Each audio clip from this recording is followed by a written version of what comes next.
Hello, everybody, and welcome to the Big East Rewind. I'm Chuck Everson, and my partner, the very famous and handsome Lee Sparrow, ladies and gentlemen. How are you? I'm good, Chuck. I'm good. Going Thank on? you. Everything good? Everything's good. I think this guest that we had was a little bit of a curveball for us, A lot of curveball. right? Yep. And it took a little time. We got a chance to at least speak to her beforehand, get to know her. She's an avid sports fan.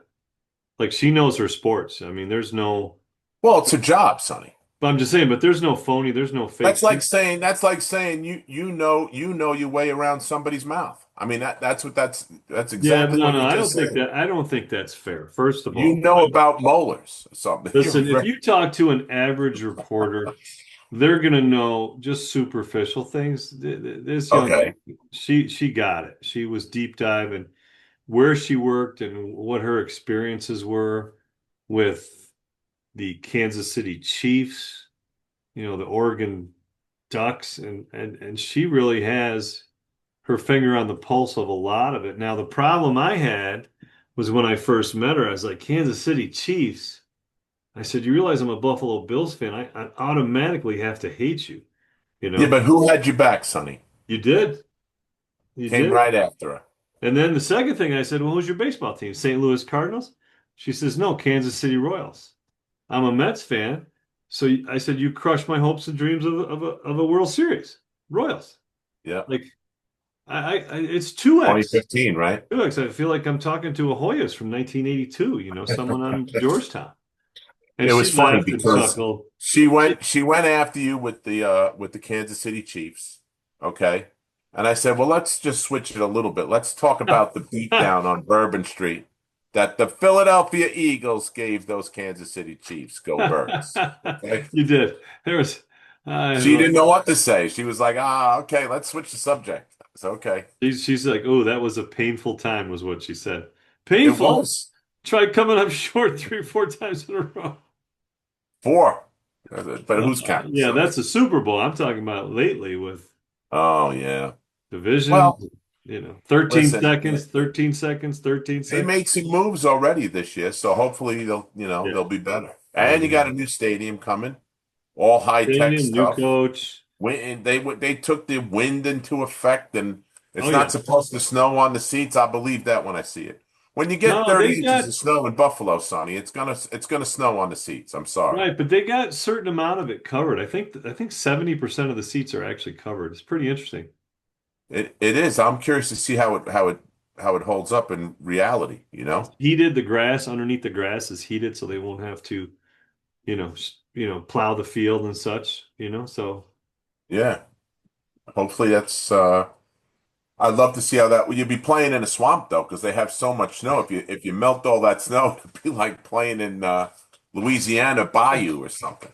You know, maybe there'll be yeah, some alligators unless in they there. have Or a way something. to drain it, like pull it right down, like the No, the I don't. the Binghamton Met Stadium. You're talking way over my head, Sonny. Well, the Binghamton Met Stadium, they have sewn into the grass artificial, and they have a way of drawing and pulling the water right off of the Really? field and right out of the stadium. Wow, that's Pretty amazing. cool. So our guest today, ladies and gentlemen, is Hayley Lewis. Hayley comes to us from the Bleacher Report. You could check her out on social media. Very, very knowledgeable and a very, very nice lady. And she hung out with us at Macy's Herald Square as part of our drop with the Beast of the East collection. The drop for the starter. And I think you'll like this one. A little different for us, but I thought we handled ourselves pretty good. We Usually we're not showed around such good-looking guests, Sonny. we Usually showed it's, our range you very know, much. We our range. We kept our cool, right? We yeah. didn't we didn't act like little fanboys. Plus, we have Oh, a we were little good. little We model are there. professional journalists, therefore. Yeah, Come on. But hey, I think we cut. We got our chops. We're good. We got good chops. So here she is, Haley Lewis from the Bleacher Report. Hope you enjoy Hello, it. everybody, and welcome back to the Big East Rewind. I'm Chuck Everson from Villanova University, and my partner is the sensational Oh, Sonny Sparrow, ladies and whew. gentlemen. How are you? I don't know. I'm a little pressure now. I know. Well, you listen, it's been a while. So I looked at some old shows earlier today to get some information because Oh, we no. do our due diligence here. We do. Sonny. This is not Mickey Mouse. As you can tell by this beautiful studio that Carl Banks and his people and Yep. Tony Shellman and Starter Jackets set up for us. Starter did a great job. And we got real leather furniture to sit on, do. real microphones. It's not Right. like you're in your kitchen and I'm in the garage. Yes. This is right. This is how it is. This is how it is in the big time, Sonny. So I hope you enjoy it. Yes. So today we have a special guest, a little different from us. A little different. A little different. We're not going to be talking necessarily to a college basketball player or somebody that But had to do True with sports college person. basketball. We're gonna speak all kinds of sports. We Yeah. might even get to talk about my New York Yankees and Philadelphia Eagles. today. Well, We might. Well- we might. We might. let's do the intro because then I'm going to tell you how her teams have broken the backs of my two Okay. beloved teams. All That's right. another story. So without any further ado, Yep. Sonny, from the Bleacher Report, we have with us the beautiful Hayley Lewis. How are you, Hayley? What a wonderful There introduction you go. there. Pretty good. All right. Appreciate you guys having me Thank on. you for coming out, first of all, and joining us. Yeah. Thanks for doing that. And so at the Bleacher Report, what do your job entail at Bleacher? Everybody knows the Bleacher Report. Yeah. That's where everybody gets their information in the sports world. So I know you're versed on just about everything. You have to be, Well, I get paid to yap, so that's a good thing. That's a good When thing. I was growing up, I was always the kid in school who got in trouble for talking too much in class, and now I get paid to talk, so that's a Right. good thing. But I came from like a traditional broadcast background. I started in local TV. I know we talked about it. I started working with Pac-12 back in Oregon, and then I moved to Kansas City, started working in local TV there, started working with the Chiefs, started doing Big 12, hoops, March Madness. That was really cool, getting to be a part of that culture. But moving to New York was obviously a culture shock and a lot of change. But I think the coolest thing going from Kansas City to New York and seeing the sports culture here is how much history you guys have here in New Yeah. York. And how much history MSG has, how much the Big East has there as well, the tourney there. It's like you guys own MSG a little bit, which is really cool to see that. So as far as college athletics goes, as well as March Madness, like this is the hub to be in. So it's been really neat for me to learn about it from the outside looking in. I know I'm a little bit of You're a little bit of a a little homer there. bandwagoner A little bit, here, yeah. but Little this bit. is the team that's coming back, the hometown. resurgence. So Listen, the glad you're league is. admitting. I think we I'll can jump all on. agree that the league is better when St. John's and Georgetown are both competitive. There I you mean, go. We two want of the some good originals. basketball. I think it's important And Villanova. that they're good. Well, listen, I get it. is. We I mean, and you we gotta go came to the back originals. too. Like today, there's two games where there's an original, Big East team. Yeah. St. John's just played Providence, and tonight Georgetown's playing Villanova. And as a Syracuse guy who we unfortunately Oh, left the yeah. conference, That's tough. I love to see those old flames reignited. Excuse me. Yeah. So that said, Sonny, let's talk a little college basketball, current day college basketball. I think the season broke down exactly the way everybody thought it was Yeah. going to. There was two teams, and then there's everybody else, right? In the Big East, a lot of teams were disappointing, and a lot of teams were surprisingly good. Seton Hall. Shaheen Holloway did an awesome job, and for his efforts, he got Coach of the Year this year, was just announced yesterday. And he's done a terrific job with the Pirates. I mean, last year, they were right at the bottom of the conference for most of the season. Yeah. This year, they were in the mix all the way. And it just go and the one thing was when we talked with him, we had him on the show, and the one thing I noticed, and I've seen them live 2 times this year. And they've taken on his personality, his intensity, his tenacity as a player I love and a coach.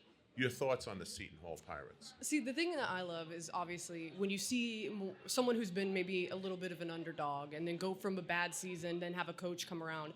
I think the hardest thing is when you have to balance, especially when you're trying to build something that's going to sustain. Balance being a player coach and also a coach who can rally and get people to buy into what they're doing. Because you come in and you preach this new philosophy and you're hoping that everyone, and especially with, I mean, my God, NIL and everything going on with the movement in college athletics right now, so hard to keep a team together and to keep that cohesiveness. So for someone to do that within a season and be able to flip from the bottom to the top and get people to buy in, I think that says, I'm a coach's daughter, so I'm going to be a little bit biased about this. The coach gets a lot of flack, and sometimes it's for what the performance of 18-year-olds are doing, and that is a hard job to have.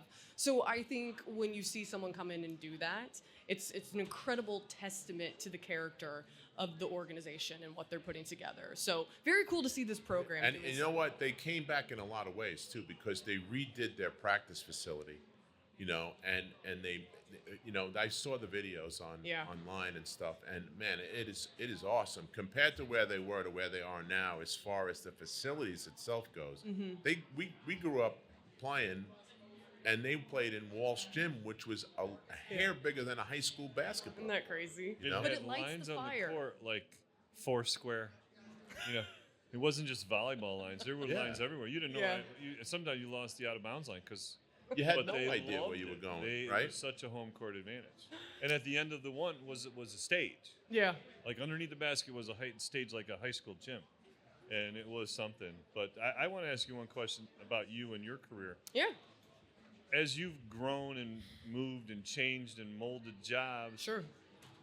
talk about a mentor or someone who you either modeled or been able to really gain a lot of perspective or help from along the way as you kind of continue. I mean, it's tough. I think there's been a lot of incredible women in front of me who have really paved the way. And as much as I would like to say that I'm breaking the glass ceiling, I'm here because of a lot of other people did this before me. I got into the industry 10 years ago now, which is crazy to think about, but there were, women like Tracy Wolfson and Laura Rutledge who did this far before I came into this, and to see what they had been able to set us up for has been great. I also think, again, being in the industry as a kid, kind of seeing from the coach's perspective, that side of it has really helped me.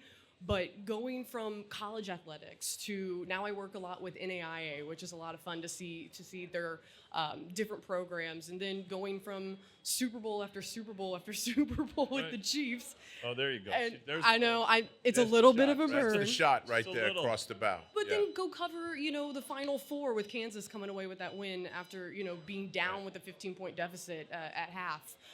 Those are special moments that wouldn't be plausible if I did not have people in my corner. And I think the best thing that Laura Rutledge ever said to me, and she's, huge with ESPN now and does amazing things, is she's like, if you believe in yourself, like if you buy into your own product, that's all you need. Because everyone's good. At a certain level, everyone's good, everyone's talented. You could say the same stuff to an athlete.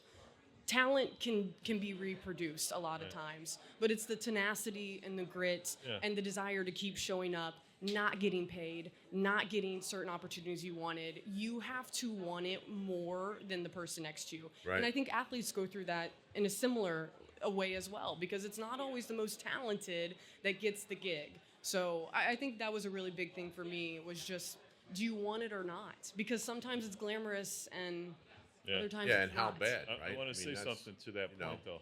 Yeah. Yesterday, I heard on the radio, was since 43rd anniversary of women entering into the locker rooms.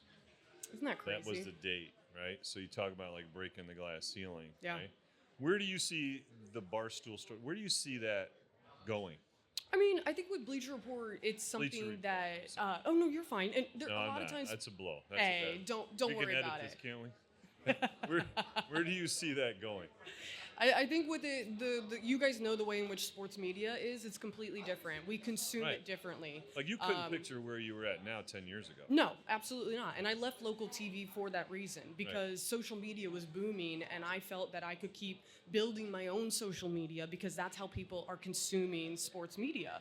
And yes, you do lose a little bit of that journalistic authenticity and integrity, but if you keep that with you in the social space, then people will start commending you as a reporter. So I think for me, that's limitless, right? It's ever evolving. You guys know this. I mean, we're on a podcast, for Christ's sake. I mean, that's what the world is nowadays. No one tunes in to Channel 7 as much as we would like to think, and it's no knock on that. I mean, as much as we want to think that's how we consume sports, we just don't. We look at it right here on our phone through YouTube. Real time. So I think it's endless. I mean, and if you're wanting to get into sports broadcasting, you're a former athlete, you're, even former high school athlete, or just even someone who loves sports, that's your bread and butter. You can go get a podcast mic and go, the good thing is we have a great setup here, but hell, go to your kitchen and start filming stuff, put it together and put it online. Women are getting more. She's seen the show. Right. She's seen me in the kitchen.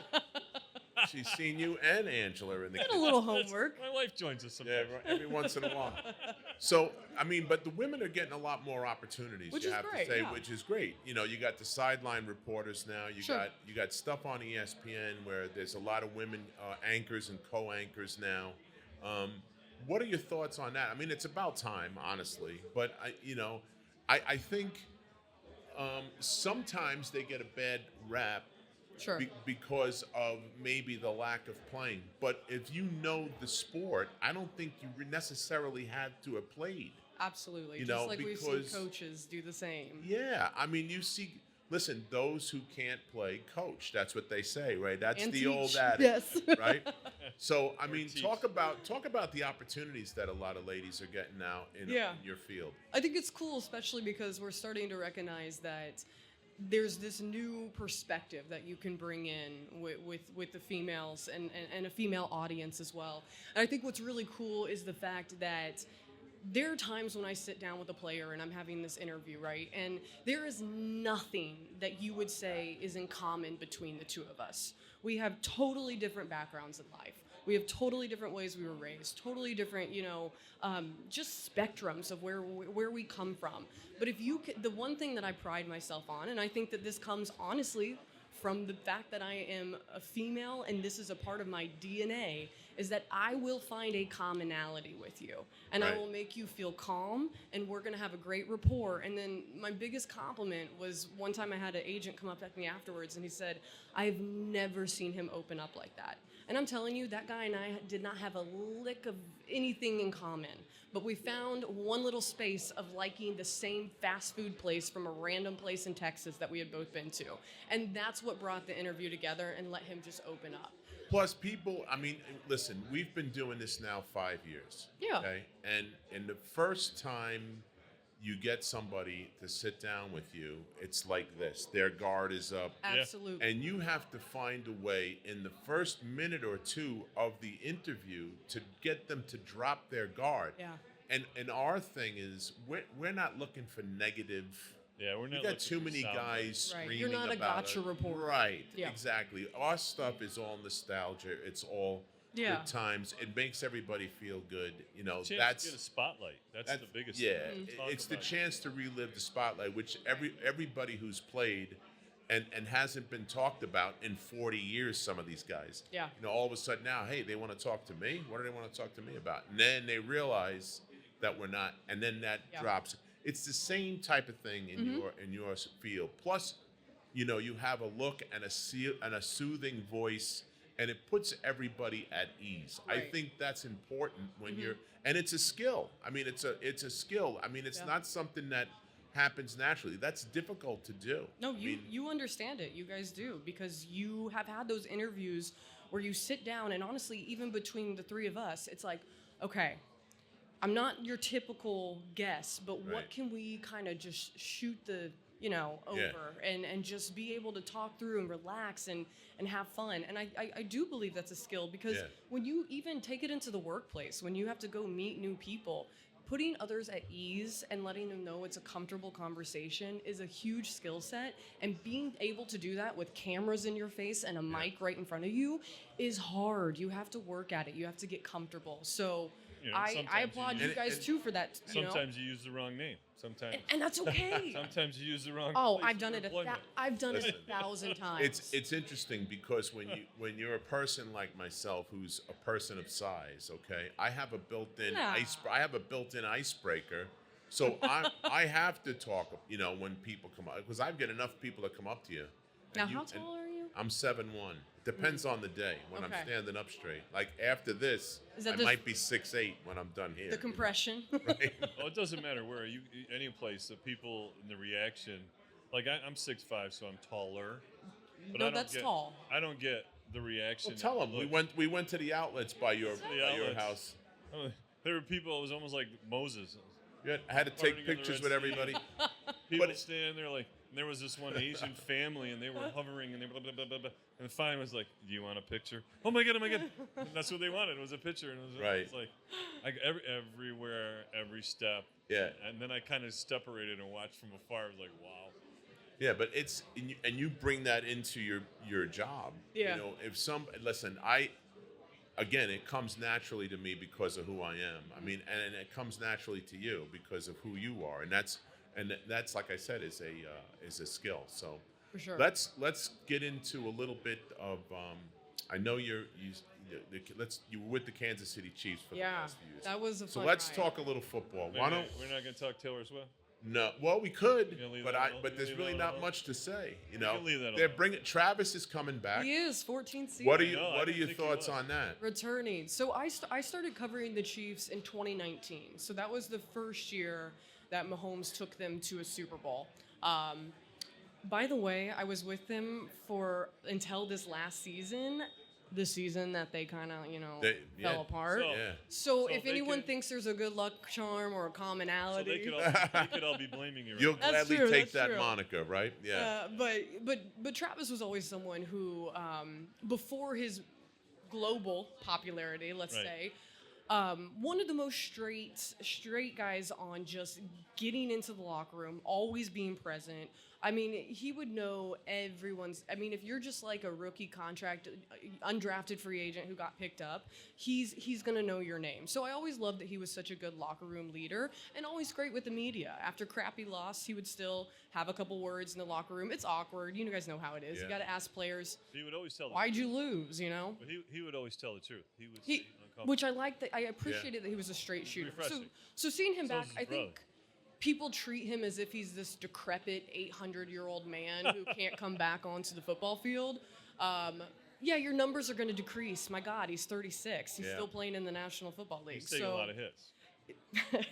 over the years, and probably more to Oh, come yeah, this year. probably more But than you said. Yeah, when right. Mahomes went down with the ACL tear, I was like, this can't be the way he goes out. Nah. So we'll see how they go. I know you're a Bills fan. Yeah.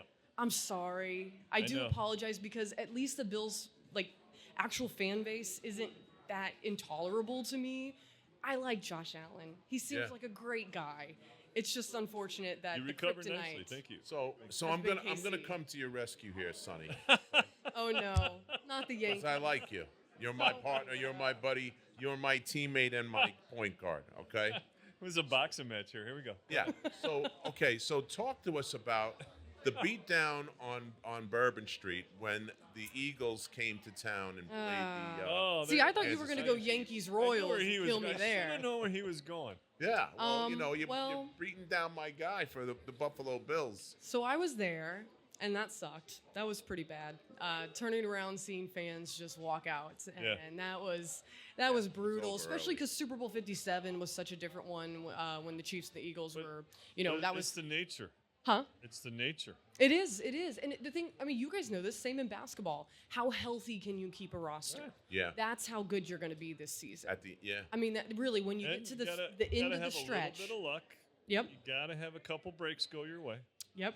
And you got to be healthy, and it's And you hard. gotta be healthy. So of course we're goofing around with you, but yes, who do you like this year in the NFL? Who do you think coming in? It's too soon to tell. It is. It is. But and there's a lot of moving and shaking. I You know, mean, there's free guys agency's been switching crazy. teams everywhere. Coaches. But top they of your had, head, give me your all-time top record 3 or number of 4 coaches. teams. I'm excited. I'll tell you this. I went to the Giants Chiefs game week 3, and obviously Russell Wilson does what he does, but I'm excited to see what the Giants do this coming Yeah, season. I agree with you. They're overhauling. They're getting the right players in the right places. They're restarting what they needed to. And last year, had they kept healthy, I was nervous for what they were going to become. So I'm excited for the Giants. I also think the Broncos are going to be a team this year.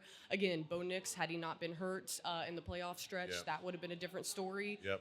Those are two teams that I'm looking at. I think. I tell you what, Harbaugh is not letting them make mistakes. No. I think he's No. got to be in on. They made a lot of really, really good trades. They did. And got some free agents. And that his brother's I think got is a gonna good team bolster too. The whole lineup, So you know, it's going to And be they had some interesting. talent. They had some talent to begin with. Yeah. I got to tell you though, Scatterboo has got to like dial it back enough. That You kid will cannot run run. into You a I don't wall. cannot think run I don't into think it's cement possible. walls and last in the Oh in the my league. God.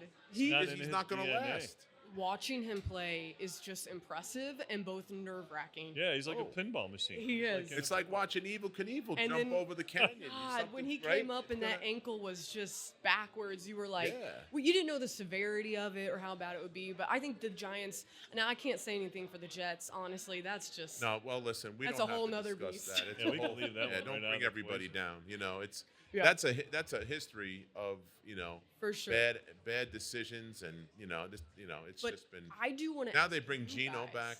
Oh, yep, that's true. I go, Okay. holy smokes, what are we doing? Big East question I have for you guys. Yeah. You know, with the history, you brought up 43 years, and I think it's actually been 43 years because what was it, 1983? At 83. When they well, it was started it, my I MSG? think it was In the garden for my at 80. Yeah. freshman year. I think that was the 83. first Which one. is an incredible sophomore run year, yeah. to be at such an iconic venue. It's unreal. I just want to, I'm definitely going to try to sneak into a game here, get a little press pass and see if I can go get one either today or tomorrow. But what is the energy like? Because it seems It's- like March Madness kind of owns that venue a little bit when it comes You know, to this. It's you have to experience it. Yeah. Because a lot of times in arenas when there's teams, like when you're in an NCAA, it's not as populated because your team's not playing. Right. Here, people are there. Yeah. And if not, like you talk about the history, you walk around the concourse and you can see the history of Madison Square, boxing and concerts. And it's not just basketball, but then the basketball, the Knicks, and everything that's happened in that place, it is the world's most famous arena. And people love it. And to be experiencing it now from the fan side so much, it's nothing like it. There's an electricity that exists. Like I had my Syracuse jacket on, and I was with one of my daughters last year, and everybody was talking to me about Syracuse. Like, and I'm like, listen, you're preaching to the choir. We never should have left the Big East. I get it, but so many people engage, and the fans, and just in the little TikTok diner down here, everybody's got their colors on. Everybody's talking Big East. It's electric. There is nothing like it. Nothing. When I pulled in it last night, I was like, "Oh my God!" Just energy. It's the juice. Nothing Like like it. it. Pros will tell you this. So Patrick Ewing, who played for the Knicks in there, when he played in the Big East tournament, there was nothing like the Big East. All right. I got to sneak That's all I myself can tell you. in. I'm sure Yeah, it's a you full got to Gotta get go. in. Yeah, you got to get in. I mean, Gotta go. he said it exactly right. I mean, that's Yeah. especially back in the '80s when the Pearl was here, Patrick was here, Mullins Yeah. was here, Pinckney was here. All these different names. It was like you walk down the street. That's what everybody's talking about. There was a buzz in the streets. So Very so cool. one last question for you, and then we'll let you go. Okay. So now that you've reached the level that you're at in your field, okay, what would you tell somebody, a young lady that is coming up, she's going to school to do what you do, what advice would you give her? I think if I would have been told this a little earlier in my career, don't try to emulate or create something that you are not. Right. Because it is so trite and cliche to be saying, be yourself. I'm not preaching the little, banner that goes over your elementary school, chalkboard. But what I am saying is don't recreate yourself, because that is the only thing unique about you, is the fact that you are you and no one else can be that. So I remember when I first started, I tried to change my voice. I have a little bit lower of a voice. I tried to change it, talk a little higher, maybe try to mess with my inflection. No, this is just how I am. And I think that's what makes you unique, is just hone in on what is specifically you. You don't have to recreate a brand. Yeah. You just need to be who you are, yourself, and stick to that. That would have saved me a lot of time and honestly a lot of insecurity had I not done that. Because we grow up and we think we're supposed to be in this certain box, well, then nothing ever changes. Comfortable So, in your own skin. yeah, I would think the best thing you can do. And also get some thick skin. And don't read the online comments. Right. Don't That's even hard waste to. yourself that with is the hard trolls. to do. Thank That God It they didn't have that is. when we were In playing. today's I'll world? tell you that right now. My God, it's That the would be a worst. disaster. I for turn us. them off. I don't even Yeah. look at them anymore because Get you a know good what? therapist either way. Smart. And invest in Well, therapy. I got to tell you, You heard thank it you here. so much for joining us. It's been a Appreciate breath of it. fresh air for Sonny Thank and I you. to talk to somebody Appreciate in your it. field with your stature. Appreciate you. Thanks for coming out. Thank you Hayley for having Lewis me. from the Bleacher Report, everybody. Thanks for coming in. Thank you All so right. much. Appreciate you guys. Thank you.